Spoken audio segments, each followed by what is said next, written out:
Bien, empezamos entonces, si no hay participaciones. Hoy día, como les decía, vamos a tratar el tema de transporte a través de la membrana. Y aquí tenemos que hacer la clasificación en transporte de moléculas de elevada masa molecular y transporte de moléculas de baja masa molecular. En el transporte de moléculas de baja masa molecular encontramos lo que es el transporte activo, el transporte pasivo, la difusión facilitada, están también los ionóforos.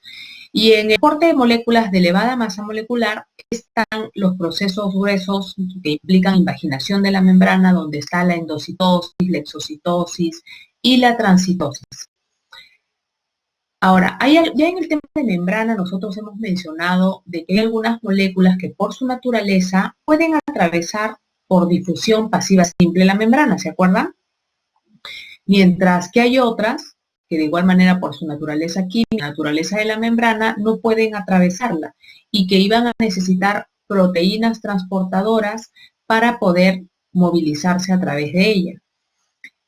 ¿Qué proteínas son las que vamos a ver aquí? Entonces, entendamos que algunas moléculas van a pasar sin ayuda de nadie, a eso es lo que se le llama difusión pasiva simple, sin proteínas, y otras van a pasar con ayuda de diversos tipos de proteínas. Entonces, ¿qué proteínas van a ayudar al paso de moléculas? Hay tres modalidades de proteínas transportadoras aquí. Están las proteínas canal, que como su nombre dice, tienen un canal prefijado en su estructura, como ustedes vieron en los gráficos que estábamos observando en el tema de membrana. ¿Se acuerdan? De membrana celular. Algunas proteínas integrales, lógicamente, las que atraviesan las dos lámelas, algunas tenían una estructura que definía un canal interno por donde podían pasar ciertos elementos. Ahora las vamos a ver nuevamente en este tema. Allá creo que les había comentado en ese momento que las proteínas canal, a su vez, hay dos modalidades. Las que tienen el orificio, o sea, el canal visible, expuesto, vamos a decir, mientras que hay otras cuyo canal recién se muestra bajo la llegada de una señal, es decir, de apertura regulada, se llaman estas proteínas canal, ¿no? ¿Por qué? Porque algunos de sus dominios aminoácidicos están plegados de tal manera que es como que no dejara ver, es como una puertita que le hace al canal, ¿no? Entonces no lo deja estar expuesto. Y solamente cuando llega un ligando, entonces cambia la conformación de la proteína, de ese dominio, mejor digamos, de ese dominio, dejando expuesto ya el canal. Después tenemos otro tipo de proteínas, que son las permeasas. Las permeasas tienen un mecanismo totalmente distinto a las proteínas canal. Ellas solamente van a dejar pasar una o dos moléculas por vez, no tienen un canal prefijado en su estructura, por eso que no son canales. Y más bien, entonces, ¿cómo dejan pasar moléculas o elementos químicos? Cambiando de conformación toda ella. Entonces, conforme la permeasa cambia de conformación, la molécula se va filtrando a través de ella, el elemento químico se va filtrando a través de ella. Tenemos que esperar que la permeasa vuelva a su conformación original para que pueda dejar otra vez pasar elementos del mismo tipo, como dije, ya sea uno o dos, porque las permeasas solamente dejan pasar un solo componente o dos por vez que se desconfigura, ¿no? Como estábamos señalando. Claro, ustedes ya estarán pensando que el mecanismo de las proteínas canal va a ser más rápido, a diferencia de las permeasas, ¿no es cierto? Porque ahí no hay que esperar que la proteína cambie de conformación. En cambio, ya ellas ya tienen un canal prefijado, ¿no es cierto? Bien, y el tercer tipo de proteínas que ayudan al transporte son las proteínas bombas, que vienen a ser ATPasas, que utilizan la energía de la hidrólisis del ATP para permitir el bombeo de ciertos elementos químicos a altas velocidades. Entonces, de todas las proteínas que estoy mencionando, las más rápidas en acción son las bombas en realidad. Y las menos rápidas, o sea, las más lentas, serían las permeasas, ¿sí? Bien, en este gráfico que ustedes tienen al frente, pueden ver a un elemento químico que está atravesando la membrana sin ayuda de ninguna proteína. Como ven, está filtrándose a través de la bicapa lipídica. Esto es lo que llamamos difusión simple o pasiva. Y hacia la derecha, más bien, ya estamos viendo el paso de elementos, pero con la necesidad de una proteína transportadora, que en realidad el grueso de moléculas requieren esto. Giglio, no te preocupes, al finalizar la clase me haces presente. A ver, te voy a ir apuntando, pero de todas maneras hazme presente al finalizar. Miss, ¿Perdón? encontré un dato muy importante sobre el transporte activo que tiene 3 tipos que lo hacen importante. Lo puse en el chat, Ah, Miss. y ya, pero acuérdense que nos hemos organizado con tener un momento de participaciones. Entonces ya a Sí, mitad, Miss, levanté mi eso, manito antes que hablar, dije, ya no le quise molestar. ya, sí, porque una vez que ya empezamos la clase, ya no se puede estar participando porque ya tenemos que concentrarnos en la clase, ¿ya? Voy a leer de todas maneras porque sí vi que llegó tu mensajito. Bueno, ya, como fue justo los primeros minutos, lo vamos a considerar, pero como les digo, hay un tiempo para las participaciones para que no se vaya a interrumpir la clase, ¿ya? Ahora Sí, leo tu iba a levantar mensajito. mi manito y usted comenzó ya a hablar. Dije, bueno, no me quise Ay, interrumpir. ya, listo, muy bien. Ahí lo voy a leer entonces más ratito, estoy apuntando. Continuamos. Entonces, aquí tienen en el gráfico diversos tipos de proteínas. Miren, acá en el primer caso, a la manito, espérenme. Aquí, en el primer caso estamos viendo el paso de un elemento químico, pero a través de una proteína canal. A la derecha estamos viendo por permeasas. A las permeasas también les llaman transportadoras, proteínas transportadoras, pero ese término puede confundir porque en realidad todas las que estamos mencionando están haciendo un mecanismo de transporte, ¿no es cierto? Pero les digo que a las permeasas es a las que se les suele reconocer con este nombre más directo de transportador. Yo prefiero en realidad llamarlas permeasas para que no haya problema. Más hago la salvedad de señalarlo por si a la hora que lo están leyendo, ¿no? En textos. Y acá más a la derecha estamos viendo lo que es el gradiente electroquímico. A la última, de mecanismo de transporte, esta permeasa en realidad está utilizando un tipo de energía.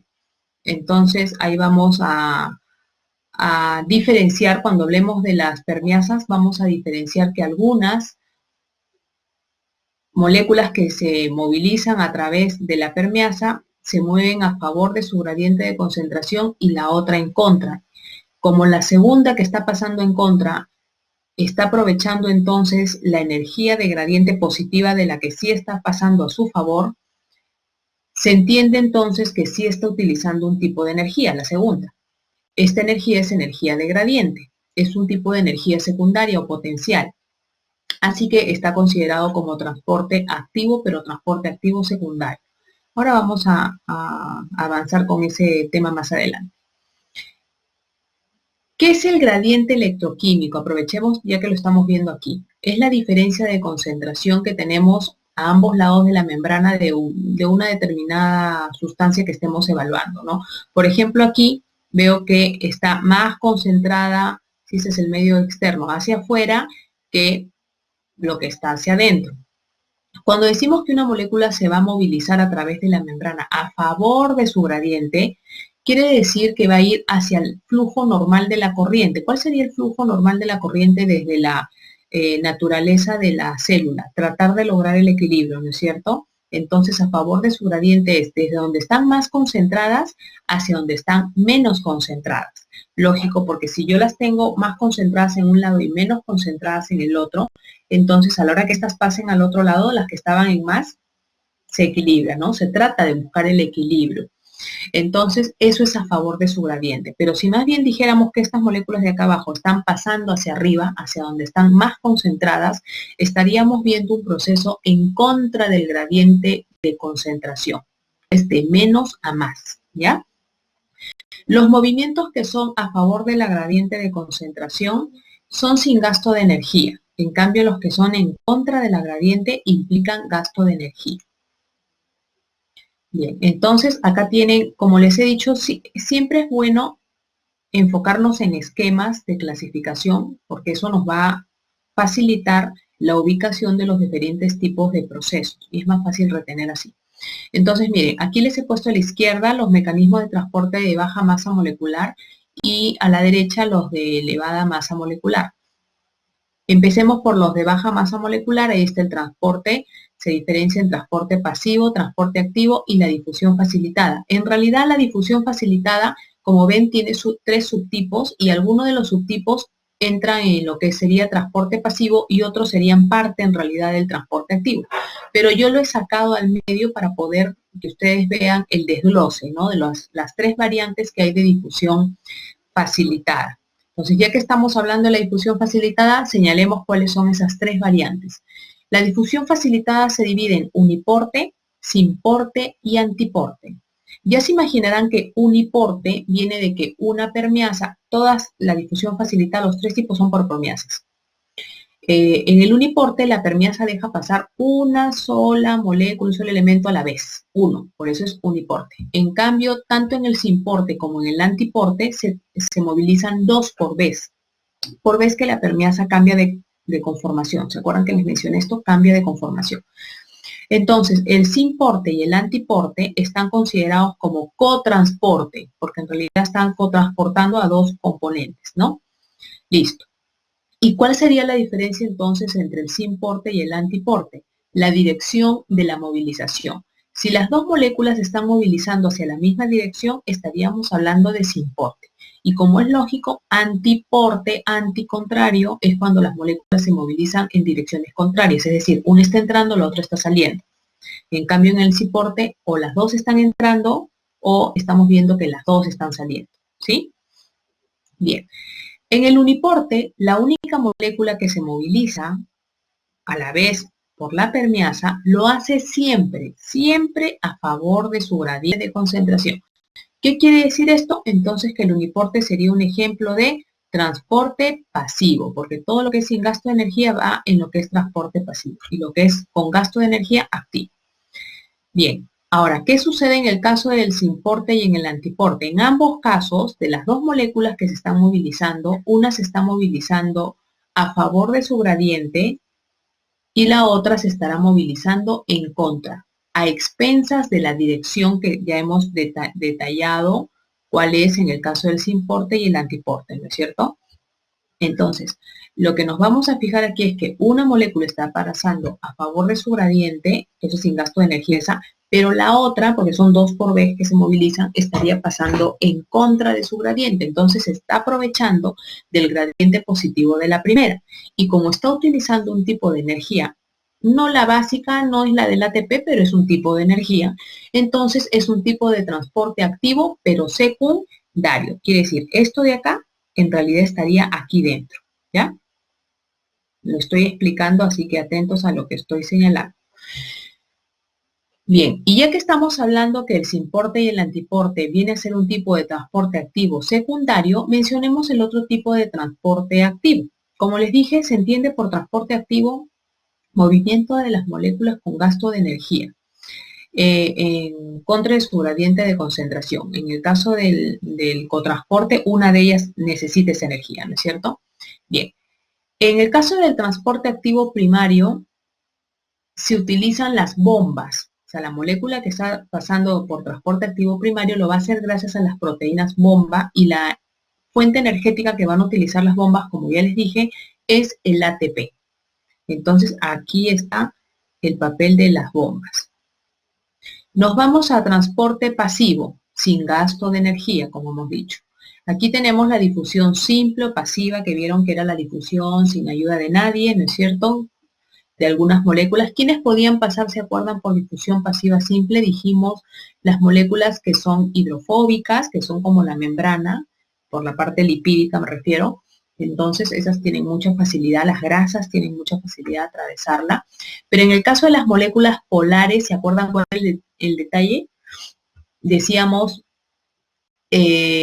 aquí podrá pasar una molécula polar con dificultad, pero podrá pasar si es que cumple dos requisitos. Si es pequeña y si no tiene carga. Eso fue lo que señalamos en la clase de membrana. El agua cumple los dos requisitos, ¿no es cierto? Es pequeña, solo tiene 3 átomos, 2 hidrógenos y un oxígeno, y no tiene carga, es neutra. Entonces, el agua puede pasar por difusión pasiva, pero como les dije, en el caso de las moléculas polares, que logran pasar lo harán con dificultad. Entonces, no nos vamos a conformar la célula, no se iba a conformar con este simple paso del agua, ¿no es cierto? De hecho, que ha desarrollado otros mecanismos extras para poder captar agua, definitivamente, porque siendo el agua tan importante para nosotros, no íbamos a ampararnos en un mecanismo que con dificultad deja pasar agua, ¿cierto? Muy bien. Eso con respecto a la difusión simple. ¿Qué otras moléculas pasaban? Gases, ¿se acuerdan? Oxígeno, nitrógeno, también pasaba la urea, alcoholes, también podían pasar, pero no podían pasar monosacáridos, no podían pasar aminoácidos, no podían pasar nucleótidos, por difusión pasiva simple, repito, pero sí por otros mecanismos, ¿no? Luego, la difusión mediada por proteínas canal, esa ya es con ayudita. Como le dije, también es a favor del gradiente de concentración, así que por eso es que es parte del transporte pasivo. Y también tenemos el caso de los ionóforos, que son sustancias sintetizadas por microorganismos y que nosotros hemos extraído por biotecnología y las utilizamos también para utilizarla como herramienta biológica contra algunos agentes infecciosos, como por ejemplo la valinomicina y la amoxicilina. Estas sustancias pueden formar a manera de canales cuando se asocian a cuerpos membranosos, o pueden formar como estructuras esféricas donde los iones van a poder viajar escondidos dentro de la estructura esférica. O sea, hay dos modalidades de ionóforos. Pero lo cierto es que gracias a ellos pasan iones, entonces por eso la denominación de ionóforos. Luego tenemos el transporte de moléculas de elevada masa molecular. Ahí está la endocitosis, la exocitosis y la transitosis. Para este mecanismo de transporte, estos mecanismos de transporte, estamos hablando de procesos tan gruesos donde la membrana se repliega, ¿cierto? Hay una afección entonces de la membrana, una respuesta donde ésta se va a ir invaginando y va a permitir la internalización de compuestos externos, en el caso de la endocitosis, y lo contrario para la ectosis. Y transitosis implica ambos procesos, endo con exo, sin utilización de la sustancia que se captó, es decir, es como que la célula en sí que está endocitando y posteriormente exocitando a la sustancia, simplemente fue un medio de pase, ¿no? Pero no utilizó la sustancia, ya no la consumió. En la endocitosis podemos hacer la diferenciación entre lo que es mediada por receptor y no mediada por receptor. En la no mediada por receptor podemos hablar de pino y fagocitosis. En realidad en la mediada por receptor también podríamos subdividir en pino y fago, pero bueno, la mayoría de autores solamente hacen la diferenciación por el caso de la no mediada por receptor. ¿Y por qué digo que podríamos hacer esto? Porque el término de pino y fago en realidad está diferenciado en base al tamaño de la molécula. Ya, Joaquín, ahorita te apunto, pero hazme recuerdo al finalizar.